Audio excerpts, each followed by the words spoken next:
শুরু করিতেছি মহান আল্লাহর নামে, যিনি পরম করুণাময় এবং অত্যন্ত দয়ালু।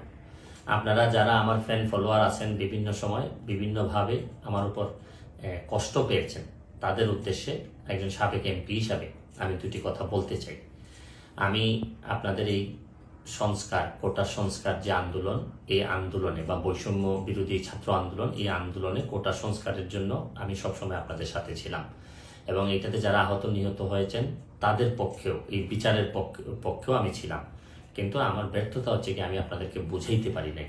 এটার জন্য আমি সম্পূর্ণ ব্যর্থ হয়েছি এবং আমি এই ব্যর্থ হওয়ার জন্য আমার যারা ফলোয়ার আছেন, যারা আমাকে নিয়ে প্রত্যাশা করেছেন, সবার কাছে আমি দুঃখ প্রকাশ করতেছি। আমি আপনাদেরকে আরেকটি কথা বলতে চাই। এখন যে কাঠামোগত সংস্কার আপনারা চাচ্ছেন, দেখেন এই সংস্কারের জন্য আমি বহু বছর আগে থেকে কাজ করে যাচ্ছি। আপনারা দেখেন এই দুর্নীতির বিরুদ্ধে যুদ্ধ গত 15 বছরে আপনারা যে 2-3 জন